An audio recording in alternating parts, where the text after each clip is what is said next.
Hi friends, welcome back to my channel. അപ്പോൾ ഇന്നലത്തെ വെഞ്ഞാറമൂടത്തെ കൊലപാതകം 5 പേരെ കൊന്ന കാര്യം ആദ്യം കേട്ടപ്പോൾ ഇപ്പം ഞെട്ടി എന്ന് പറയാം. അതുകൊണ്ട് ആ ഒരു വാക്കുകൊണ്ട് തീരെയല്ല, നമ്മൾ ഞെട്ടി വിറങ്ങലിച്ച് പോകുന്നത്. പോലീസുകാർ പോലും സത്യത്തിൽ ഈ കേസിൽ അങ്ങനെയാണ് പോലീസുകാരുടെ ഇടയിൽ നിന്ന് കേട്ടത്. പോലീസുകാർ പോലും ഒന്ന് വല്ലാതായെന്ന് ഈ ഒരു വാർത്ത കേട്ടിട്ട്. ശരിയല്ലേ? 23 വയസ്സുള്ള പയ്യൻ, ആ ഒരു 23 വയസ്സുള്ള പയ്യൻ എന്നൊക്കെ പറഞ്ഞാൽ നമ്മുടെയൊക്കെ വീടുകളിലുണ്ട് കുഞ്ഞു പിള്ളേർ. അവരെ കുഞ്ഞു പിള്ളേരായിട്ട് തന്നെ കരുതാം, അത്രയ്ക്കല്ലേ ഉള്ളൂ. 18 വയസ്സ് കഴിഞ്ഞിട്ട് എന്തായി? 23 വയസ്സിൽ അവൻ എന്തായി? ഒന്നും ആയിട്ടില്ല. ലോകം അറിയാവോ? ഒന്നും അറിയത്തില്ല. അച്ഛൻ്റെ അമ്മയുടെ സംരക്ഷണയെ കഴിയുന്ന ഒരു പയ്യൻ. അവൻ്റെ കൂട്ടുകാരൻ ചെയ്യുന്നപ്പോൾ ഞാൻ കേട്ടു, അവൻ കളിക്കാനൊക്കെ വരാറുണ്ട്. ഒന്നും നമ്മുടെ നാട്ടിൽ ഇങ്ങനെ ഒരു കാര്യം നടക്കുമോ നമ്മൾ ഞെട്ടലോടെ ഓർക്കുന്ന ആ പയ്യൻ പറയുന്നത്. ഇവർക്ക് അനിയനുമായിട്ട് വരും, അനിയൻ എന്ത് പറഞ്ഞാലും ചിരിച്ചുകൊണ്ടിരിക്കുകയുള്ളൂ, അവന് ചിരിക്കാൻ മാത്രമേ അറിയത്തുള്ളൂ എന്ന് ഇപ്പോൾ വേറൊരു പയ്യൻ പറയുന്നു. ഈ അർഫാൻ്റെ കൊന്ന ആ പയ്യൻ്റെ കൂട്ടുകാരനാണ് പറഞ്ഞത്. അപ്പം ഈ വാർത്തകളൊക്കെ നമ്മുടെ കേരളത്തിൽ ഇങ്ങനെ അവിടെ കൊലപാതകം നടന്നു, ഇവിടെ കൊലപാതകം നടന്നു എന്നൊക്കെ പറയുമ്പോൾ അതുപോലെ തന്നെ ഈ നമ്മളെയൊക്കെ പോലെ തന്നെ അയ്യോ അയ്യോ എന്ന് വെച്ചുകൊണ്ടിരുന്ന ഒരു ഫാമിലിയാണ്. ഒരു സുപ്രഭാതത്തിൽ ഇരുണ്ട് വെളുത്തപ്പോൾ തന്നെ ആ പയ്യന് പെട്ടെന്ന് തോന്നിയ ഒരു ദേഷ്യത്തിൻ്റെ പുറത്ത് ആ പയ്യൻ അന്നാരെ കത്തിയെടുത്ത് വീശി കൊന്നു എന്നൊന്നും പറയാൻ പറ്റില്ല. കാരണം ഇങ്ങനെ നടന്ന് നിന്ന് എല്ലായിടത്തും 16 കിലോമീറ്റർ വരെ യാത്ര ചെയ്ത് പോയാണ് കൊന്നിരിക്കുന്നത്. അപ്പം അങ്ങനെ നമുക്ക് പറയാൻ പറ്റില്ല. കൂടുതലും ഇപ്പോൾ പറയുന്ന സാമ്പത്തിക ബുദ്ധിമുട്ടുകളുണ്ടെന്ന്. അതായത് അച്ഛന് ഇക്കാമ എന്ന് പറഞ്ഞ സംഭവം വിദേശത്ത് നഷ്ടപ്പെട്ട് ട്രാവൽ ബാൻ ഉണ്ടായിട്ടുണ്ട്, യാത്രാവിലക്ക് ഉണ്ടായിട്ടുണ്ട്. അവിടെ ഇപ്പോൾ അങ്ങനെ യാത്രാവിലക്ക് ഉണ്ടാകണമെങ്കിൽ എന്തെങ്കിലും സാമ്പത്തിക പ്രതിസന്ധി ചെന്ന് കുറ്റകരമായ എന്തെങ്കിലും കാര്യത്തിൽ ചെന്ന് പെട്ടതുകൊണ്ടാവാം, ഇല്ലെങ്കിൽ വെറും ഒരു ട്രാഫിക് നിയമം തെറ്റിച്ചാലും അവിടെ അതേ ശിക്ഷയാണ് കൊടുക്കുകയൊക്കെ ചെയ്യുന്ന വിദേശ രാജ്യങ്ങളിൽ. കൂടുതലറിയില്ല എനിക്ക്, എന്നാലും അത് അങ്ങനെയായി. എന്തോ പുള്ളിക്ക് ട്രാവൽ വിലക്കുണ്ട്. അതുകൊണ്ട് ഈ പയ്യൻ്റെ അച്ഛൻ ഇങ്ങോട്ട് വരാൻ പറ്റാത്തതുകൊണ്ട് അമ്മയും ഈ പയ്യനും അനിയനും എല്ലാം കൂടെ അങ്ങോട്ട് പോവുകയൊക്കെ ചെയ്തു. പിന്നെ അമ്മയ്ക്ക് ഇവിടെ ക്യാൻസർ വന്ന് 70 ലക്ഷത്തോളം കടമുണ്ടെന്നാണ് പറയുന്നത്. പിന്നെ ഒരു നൈരാശ്യം എന്ന് പറയാൻ പറ്റില്ല. പെണ്ണിൻ്റെ വീട്ടുകാരിപ്പോൾ പറയുന്നത് അവരെതിർത്തിരുന്നില്ല, കല്യാണത്തിന് അവർക്ക് എതിർപ്പില്ല എന്നാണ് പറയുന്നത്. എന്തോ ഇവരില്ല, ഈ ചെറുക്കൻ്റെ കൂട്ടർക്ക് പെണ്ണിൻ്റെ കൂട്ടർക്ക് ആർക്കോ എതിർപ്പുണ്ട്. അതും ഈ പയ്യനെ ഈ ഒരു കാര്യത്തിലേക്കൊക്കെ പ്രേരിപ്പിച്ചിട്ടുണ്ടെന്ന് പറയുന്നുണ്ട്. ലഹരിക്ക് അടിമയല്ല എന്ന് പറയുന്നുണ്ട്. മദ്യവെച്ചിരുന്നു എന്നാലും. പക്ഷെ പോലീസ് ഇപ്പോൾ സത്യം പറഞ്ഞാൽ ഒന്നും അറിയാൻ മേല, അത് ഇരുട്ടത്ത് തപ്പുന്ന പോലെ. നമ്മളിപ്പോൾ ലഹരിക്ക് അടിമയാണെങ്കിൽ നമുക്ക് കംപ്ലീറ്റ് അതിൻ്റെ പുറത്ത് എഴുതള്ളാം. ലഹരിക്ക് അടിമയുള്ളവർ ഇതല്ല, ഇതിൻ്റെ അപ്പുറത്തെ ചെയ്യും. അപ്പം അത് അങ്ങനെ. ഈ കൊലപാതകം കഴിഞ്ഞിട്ട് പോലീസ് സ്റ്റേഷൻ ചെന്നിട്ട് കീ ചെയിൻ ഇങ്ങനെ കറക്കിക്കൊണ്ട് ഞാൻ 5 പേരെ തട്ടി എന്നുള്ള രീതിക്കാണ് പറയുന്നത്. അപ്പം കേൾക്കുമ്പം നമുക്ക് പോലും ഒരു അഭിപ്രായം പറയാൻ പറ്റുന്നില്ല. വട്ടുള്ള മനുഷ്യനാണോ, ലഹരിക്കടിമയാണോ, അങ്ങനെ ഒന്നും അല്ല. ഒരു നോർമൽ വ്യക്തി ഇങ്ങനെ ചെയ്യാന്ന് പറഞ്ഞാൽ അത് നമുക്ക് എന്തോ ഒരു തീരെ അങ്ങോട്ട് ദഹിക്കുന്നില്ല. എന്താ പറയേണ്ടതെന്നറിയില്ല. അപ്പോൾ അരുൺകുമാർ, പോലീസുകാർ തേടി പിടിച്ചിട്ടില്ലേ? അരുൺകുമാർ ഇപ്പം ഈ വിഷയത്തിൽ വളരെയധികം ഗവേഷണം നടത്തുന്നുണ്ട്. അപ്പോൾ റൂട്ട് മാപ്പൊക്കെ തയ്യാറാക്കിയിട്ടുണ്ട് പുള്ളിക്കാർ. റൂട്ട് മാപ്പ് ഇങ്ങനെ പോയ വഴികളിൽ കൊലപാതകം നടത്തി. അപ്പോൾ അതൊന്ന് കേട്ട് തുടങ്ങണം. 10:11 മണിയോടുകൂടി പേരുമലയിലുള്ള വീട്ടിൽ അവിടെ ആകെ ആ സമയത്തുണ്ടായിരുന്നത് അഫാനും അഫാന്റെ ഉമ്മയും മാത്രമാണ്. ഉമ്മയുടെ പേര് ഷമി ക്യാൻസർ ബാധിതയാണ്. ക്യാൻസർ രോഗ ചികിത്സയിലായ ഷമി കഴിഞ്ഞ 3 വർഷമായി പിതാവ് നാട്ടിൽ വരാത്തതുകൊണ്ട് പിതാവിനെ കാണാൻ ഇടയ്ക്ക് വിസിറ്റിംഗ് വിസയിൽ സൗദിയിലേക്ക് പോകും. 2 മാസം മുമ്പാണ് ഷമിയും അഫാനും അഫ്സനും 13 വയസ്സ് മാത്രമുള്ള അഫാന്റെ സഹോദരൻ അഫ്സാനും സൗദിയിലേക്ക് പോകുന്നത്. സൗദിയിൽ പോയി പിതാവിനെ കാണുന്നത്. പിതാവ് റഹീമിന് അവിടെ ട്രാവൽ ബാനാണ്, അതുകൊണ്ട് നാട്ടിലേക്ക് വരാൻ കഴിയില്ല. അതുകൊണ്ട് വീട്ടിൽ ആകെ പെരുമലയിലെ വീട്ടിലുള്ളത് അഫാനും അഫ്സാനും ഇവരുടെ ഉമ്മയായ ഷമീമും മാത്രമാണ്. ഷമീമിനാകട്ടെ ക്യാൻസർ രോഗബാധയുമാണ്. ക്യാൻസർ ചികിത്സയിലാണ് ഷമീം. ഈ ഘട്ടത്തിൽ രാവിലെ 10:30 വീട്ടിൽ എന്തോ ഒരു വിഷയത്തിന്റെ പുറത്തൊരു അഭിപ്രായ വ്യത്യാസം ഉണ്ടാവുന്നു, ഒരു തർക്കമുണ്ടാവുന്നു. ഇതിൽ അഫാൻ 11 മണിയോടുകൂടി ഉമ്മയെ കഴുത്തിലൊരു ഷാള് കൊണ്ട് മുറുക്കി കൊല്ലാൻ ശ്രമിക്കുന്നു. അതിനുശേഷം മുറിയിൽ അടച്ചിട്ടതിനു ശേഷം 11:30 മണിയോടുകൂടി, 12 മണി കഴിഞ്ഞ് 38 മിനിറ്റ് എന്നാണ് നമുക്ക് ഈ ഭാഗത്ത് നിന്ന് കിട്ടിയിരിക്കുന്ന CCTV ദൃശ്യങ്ങളിൽ മനസ്സിലാക്കുന്നത്. അപ്പോൾ 12 മണിയോടുകൂടി പേരുമലയിലെ വീട്ടിൽ നിന്നും 14.9 കിലോമീറ്റർ അകലെയുള്ള, ഏകദേശം 15 കിലോമീറ്ററോളം അകലെയുള്ള പാങ്ങോട് എന്ന സ്ഥലത്തേക്ക് അഫാൻ സ്വന്തം ബൈക്കിൽ പുറപ്പെടുന്നു. 12:30 ഇവിടെ നിന്ന് പുറപ്പെടുന്നു. ഉച്ചയ്ക്ക് ഏകദേശം 1 മണിയോടുകൂടി പാങ്ങോട് എത്തിയിട്ടുണ്ടാവാം. അവിടെയാണ് സൽമാ ബീവി താമസിക്കുന്നത്. അതായത് അഫാന്റെ ഉമ്മയുടെ ഉമ്മ സൽമാ ബീവി താമസിക്കുന്നു. പ്രായം 90 വയസ്സിന് മുകളിലുണ്ട്. 95 എന്നാണ് നമുക്ക് ലഭിക്കുന്ന വിവരം. സൽമാ ബീവിയുമായി സ്വർണത്തിന്റെ കാര്യം സംസാരിച്ചിട്ടുണ്ടാവാം എന്നതാണ് പോലീസ് പറയുന്നത്. പ്രതി നൽകിയിരിക്കുന്ന മൊഴി പ്രകാരം സ്വർണം ആവശ്യപ്പെട്ടുവെന്നും സൽമാ ബീവി ആ സ്വർണ്ണമാല നൽകാൻ വിസമ്മതിച്ച സമയത്ത് ബാത്റൂമിലെ പരിസരത്ത് വെച്ച് തലയ്ക്ക് കയ്യിൽ കരുതിയിരുന്ന ചുറ്റിക കൊണ്ട് അടിച്ചു എന്നുമാണ് മനസ്സിലാക്കുന്നത്. അങ്ങനെയാണെങ്കിൽ പ്രതി പേരുമലയിലെ വീട്ടിൽ നിന്ന് പുറപ്പെടുമ്പോൾ വെഞ്ഞാറമ്മൂട്ടിലേക്ക് പോയി കയ്യിലൊരു ചുറ്റിക വാങ്ങിയിട്ടുണ്ടാകാനുള്ള സാധ്യതയുണ്ട്. അതിനുശേഷമായിരിക്കാം പാങ്ങോടെത്തുക. അങ്ങനെ 1-1:30 സൽമാ ബീവിയെ കൊലപ്പെടുത്തിയതിനു ശേഷം ഈ വീട്ടിൽ നിന്ന് വീട് അടച്ചതിനു ശേഷം പുറത്തേക്ക് വരുന്നു. സൽമാ ബീവി ഒറ്റയ്ക്കാണ് ഈ വീട്ടിൽ താമസം. രാത്രിയിൽ കൂട്ടുകിടക്കാൻ ഒരു പെൺകുട്ടി ആ വീട്ടിലേക്ക് വരാറുണ്ട്. ആ പെൺകുട്ടി എത്തുന്ന സമയത്താണ് സൽമാ ബീവിയുടെ മൃതദേഹം ഈ വീടിൻ്റെ ഉള്ളിൽ ബാത്റൂമിൻ്റെ കാണുന്നത്. അപ്പോൾ തലയിടിച്ച് വീണിട്ടുണ്ടാവാം എന്നാണ് കരുതുന്നത്. പിന്നീട് പോലീസ് പറയുമ്പോഴാണ് ഇത് കൊലപാതകമാണെന്ന് മനസ്സിലാക്കുന്നത്. സൽമാ ബീവിയെ കൊലപ്പെടുത്തിയതിനു ശേഷം 2 മണിയോടുകൂടി പാങ്ങോട് നിന്നും 14.2 കിലോമീറ്റർ അകലെയുള്ള ചുള്ളാളം എന്ന സ്ഥലത്തേക്ക് വരുന്നു. ഈ ചുള്ളാളത്താണ് ലത്തീഫും ഷാഹിദയും താമസിക്കുന്നത്. അതായത് അഫാന്റെ പിതാവായ റഹീമിന്റെ ജ്യേഷ്ഠനാണ് CRPF-ൽ നിന്ന് നേരത്തെ റിട്ടയർ ചെയ്ത ലത്തീഫ്. ആ ലത്തീഫിന് ഷാഹിദയ്ക്കും 2 പെൺമക്കളാണ്. അവരെ വിവാഹം കഴിച്ചയച്ചു. അപ്പോൾ ലത്തീഫും ഷാഹിദയും താമസിക്കുന്ന വീട്ടിലേക്ക് വരുന്നു. അപ്പോൾ സമയം ഏകദേശം 2 മണി കഴിഞ്ഞ് 3 മണിക്കുള്ളിലായിട്ടുണ്ടാവാം എന്ന് കരുതാം. ആ സമയത്ത് ചുള്ളാളത്ത് വീട്ടിലേക്ക് വരുന്നു. ആ ചുള്ളാളത്ത് വീട്ടിലേക്ക് വരുമ്പോൾ അവിടെ ചായ ഇട്ടതിൻ്റെ തെളിവുകളുണ്ട്. ഒരുപക്ഷെ അഫാന് ചായ കൊടുക്കാൻ വേണ്ടിയിട്ട് ഷാഹിദ ചായ തയ്യാറാക്കിയതാവാം, അല്ലെങ്കിൽ അവർ സംസാരിച്ചിരുന്നു എന്നതാവാം. സെറ്റിയിൽ ഇരിക്കുന്ന നിലയിലാണ് ലത്തീഫിൻ്റെ മൃതദേഹം കണ്ടെത്തിയതെന്ന് ചുള്ളാളത്തെ ദൃക്സാക്ഷികൾ പറയുന്നുണ്ട്. അപ്പോൾ അവിടെ ഇരുന്ന് സംസാരിച്ചതിനു ശേഷം എന്തോ കാര്യത്താൽ പ്രകോപിതനായി കയ്യിൽ കരുതിയിരുന്ന അതേ ചുറ്റിക, സൽമാ ബീവിയെ കൊല്ലാൻ ഉപയോഗിച്ച അതേ ചുറ്റിക ഉപയോഗിച്ച് ലത്തീഫിനെ വധിക്കുന്നു. ലത്തീഫിനെ ചുറ്റിക കൊണ്ട് തലക്കടിച്ച് കൊലപ്പെടുത്തിയതിനു ശേഷം ഷാഹിദയും കൊലപ്പെടുത്തുന്നു.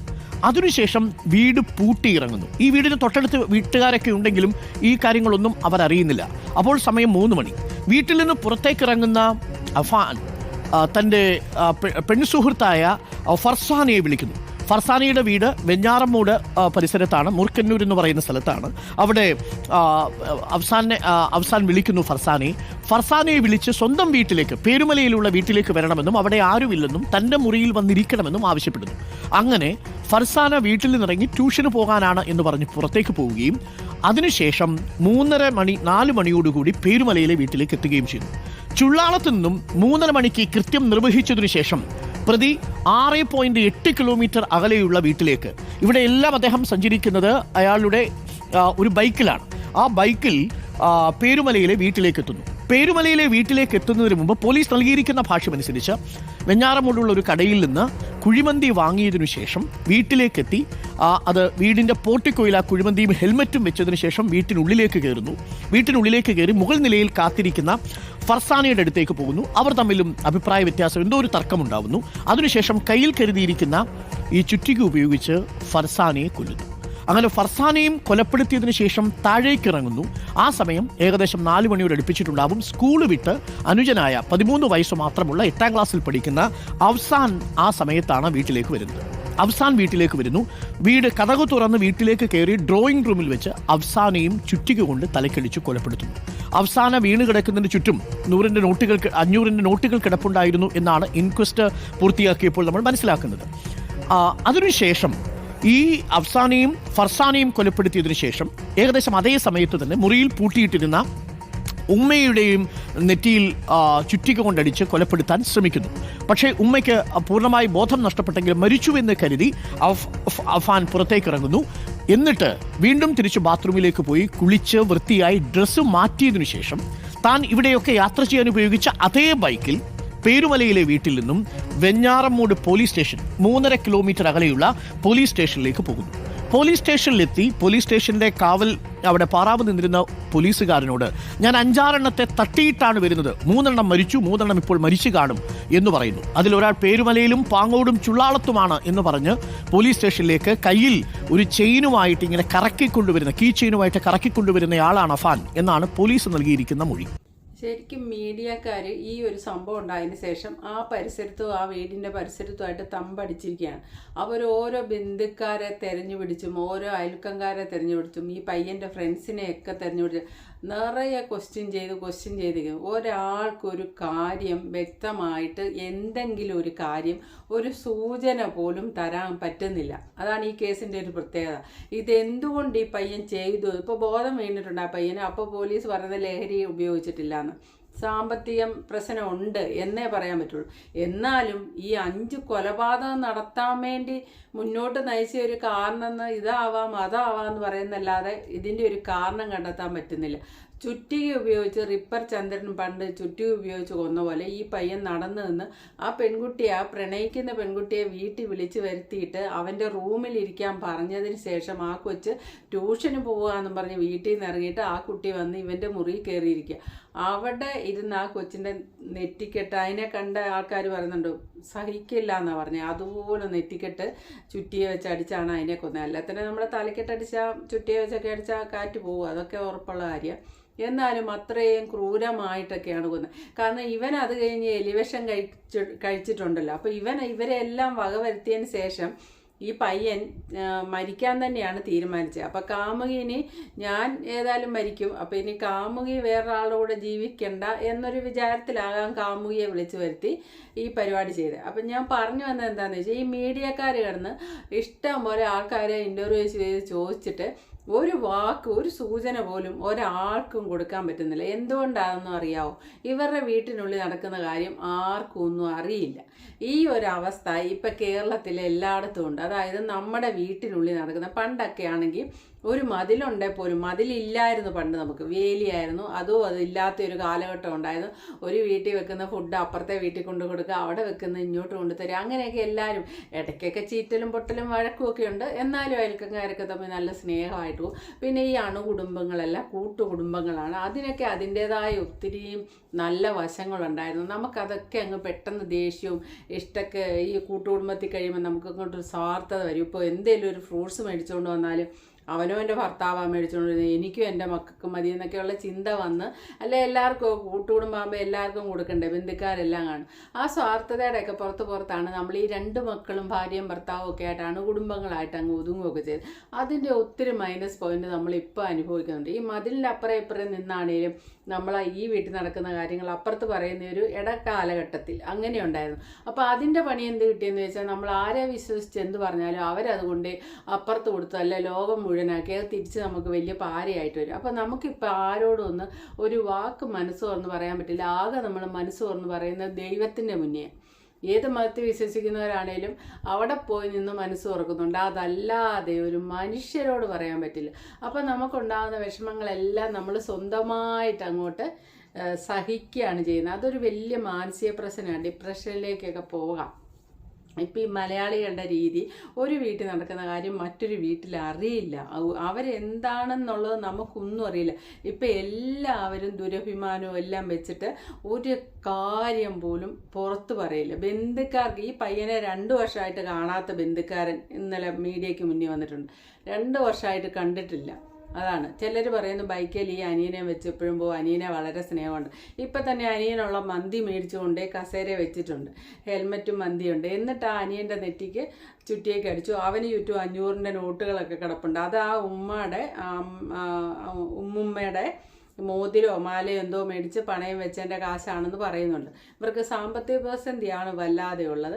അപ്പോൾ ശരിക്കും പറഞ്ഞാൽ ഇന്നലെ ഈ ഒരു 5 പേരെ കൊന്നെന്ന് പറയുമ്പോൾ ഇന്ന് നമുക്ക് അവരുടെ ചുറ്റിനുള്ള ഒരാൾക്ക് പോലും ഇതെന്തിനാണ് അവനിത് ചെയ്തെന്നുള്ളതിൻ്റെ ശരിക്കുള്ള ഒരു കാര്യം, ഒരു ഊഹം പോലും പറഞ്ഞു വിടാൻ പറ്റുന്നില്ല. എന്തിനാണ് ഞങ്ങളുടെ കൂടെ കളിക്കാൻ വരുന്നതാണ്, ഒന്നുമില്ല, സ്വാഭാവികമായിട്ട് പെരുമാറിയെന്ന് കൂട്ടുകാർ പറയുന്നു. മറ്റുള്ള ബന്ധുക്കാരാണേലും അച്ഛനിങ്ങനെ ഒരു ട്രാവൽ ബാനുണ്ട്, ഇക്കാമ ഇല്ല എന്ന് പറയുന്നുണ്ട്. അമ്മയ്ക്ക് അസുഖം ഉണ്ടായിരുന്നു, ക്യാൻസർ ആയതുകൊണ്ട് ചികിത്സിക്കാൻ നല്ല കാശായിട്ടുണ്ട്, അച്ഛൻ ഇങ്ങോട്ട് വരാനും പറ്റിയല്ല. പിന്നെ എനിക്ക് തോന്നുന്നത് ഇവൻ ജനിച്ചപ്പോൾ തൊട്ട് ഗൾഫുകാരൻ്റെ മകനാണ്, നല്ല സാമ്പത്തികമായിട്ടൊക്കെ ഇവൻ അടിച്ചു പൊളിച്ച് ജീവിച്ചു വന്ന കുട്ടിയായിരിക്കാം. കുറച്ച് ഇനിയിപ്പോൾ ഈ 10-20 വയസ്സോടുകൂടി ഈ പുള്ളിക്കാരൻ്റെ ബിസിനസ് അവിടെ ഡൗൺ ആയെന്ന് തോന്നുന്നു. അങ്ങനെ കുറേ പ്രശ്നങ്ങൾ, അമ്മയ്ക്കിവിടെ അസുഖങ്ങൾ, അതിൻ്റെ കൂടെ ഒരു പ്രണയിക്കുന്ന ഒരു പെണ്ണ്, അവരൊരു പക്ഷേ ഇവരുടെ സാമ്പത്തികം എന്തെങ്കിലുമൊക്കെ അന്വേഷിച്ചിട്ട് വേണ്ടാന്ന് വല്ലതും പറഞ്ഞിട്ടുണ്ടാവുക.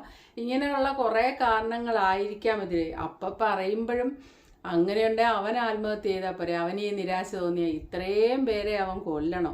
ഇവൻ്റെ അച്ഛനോടൊക്കെ ഇവന് ദേഷ്യവും ബാപ്പയോട് ഇവന് ദേഷ്യമുണ്ടെന്നുള്ളത് ബാപ്പയുടെ ഈ 95 വയസ്സുള്ള ഉമ്മയെ പോയി അവിടെ പോയി കൊല്ലണമെങ്കിൽ ഇവൻ്റെ ബാപ്പയോട് തന്നെ ഒരു കലിപ്പുണ്ട്. ആ കലിപ്പാണ് അവൻ അയാളുടെ മാതാവി തീർത്തെന്നാണ് എനിക്ക് കേട്ടിട്ട് തോന്നുന്നത്. അപ്പോൾ ഇവരുടെ വീട്ടിലുള്ളവരെല്ലാം കാരണം ഇവൻ്റെ ലൈഫ് ഒരുവിധം കോഞ്ഞാട്ടെ ആയെന്നൊരു ചിന്താഗതി ആ പയ്യനിൽ വളർന്നു വന്നിട്ടുണ്ട്. അതാവാം ഇവരെല്ലാം തീർക്കാൻ കാര്യം. കാമുകിയെ തീർത്തേണ്ട കാര്യം കാമുകി ഇനി ആരുടെയും കൂടെ പോയി അങ്ങനെ ജീവിക്കണ്ട എന്നൊരു തോന്നലും ആവാം. ഇതെല്ലാം ആയിരിക്കാം. അല്ല ലഹരി ഉപയോഗിക്കുന്നില്ല, വേറെ പ്രശ്നങ്ങളൊന്നും ഇല്ലാത്ത ഒരു പയ്യൻ ഇത്രയും നിഷ്ഠൂരമായ കൊലപാതകം നടത്തണേ ഇങ്ങനെയൊക്കെ ആയിരിക്കാം.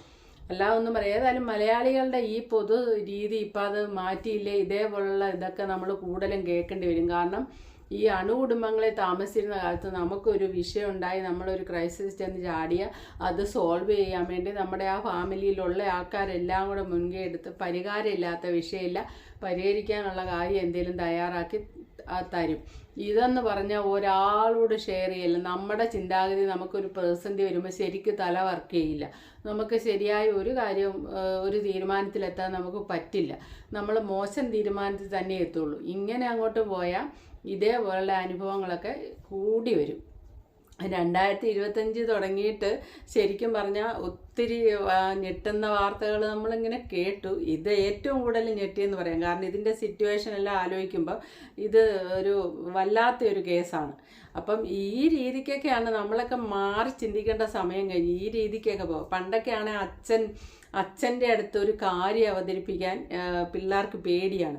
അവരെ അമ്മയുടെ അടുത്ത് അവതരിപ്പിച്ചിട്ട് അമ്മ വഴി അച്ഛൻ്റെ അടുത്ത് അവതരിപ്പിച്ച് അങ്ങനെയൊക്കെയാണ് അച്ഛൻ്റെ മുന്നിൽ വന്നിരിക്കുക. അച്ഛൻ വാതിക്കെ ഇരിക്കുകയാണെങ്കിൽ പുറകെ കൂടെ പോവുകയും വരികയും ചെയ്യുന്ന ഒരു കാലഘട്ടമുണ്ടായിരുന്നു.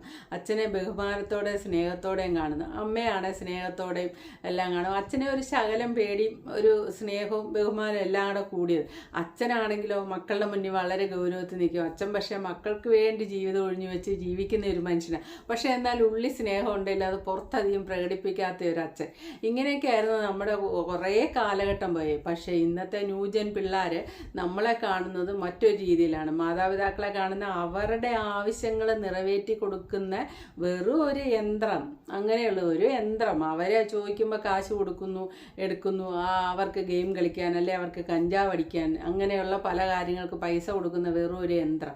അത്രയും അറ്റാച്ച്മെൻറ്റേ ഉള്ളൂ ഈ അണുകുടുംബം ഉണ്ടാക്കി വെച്ചതിന് നമുക്ക് കിട്ടിയത്. പിന്നെയുള്ള കുറേ മാതാപിതാക്കൾ അയ്യോ ഞങ്ങൾ ചെറുപ്പത്തിൽ ഒത്തിരി കഷ്ടപ്പെട്ട, ഞങ്ങളെ കഷ്ടപ്പാട് ഞങ്ങളെ മക്കൾ അനുഭവിക്കരുതേ, അയ്യോ അയ്യോ എന്നും പറഞ്ഞ് മക്കളെ അങ്ങോട്ട് സ്നേഹിച്ച് അങ്ങ് കൊണ്ടുപോകാം. ഇവർ തിരിച്ച് മനസ്സിലായി ഇതെല്ലാം ചെയ്യുന്ന ഇവരുടെ കടമയാണ്, മാതാപിതാക്കളുടെ കടമയാണ്.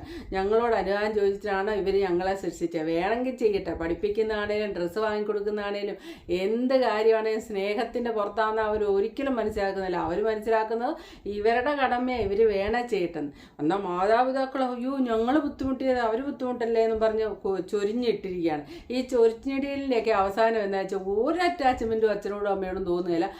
എന്തേലും ഒന്ന് പറഞ്ഞ് രണ്ടാമത്തേന് വെട്ടണമെന്ന് തോന്നിയാൽ വെട്ടിയിരിക്കും. അതിൻ്റെ കൂടെ ലഹരിയും കൂടെ ഉപയോഗിക്കുന്നുണ്ട്. കഴിഞ്ഞ കാര്യം.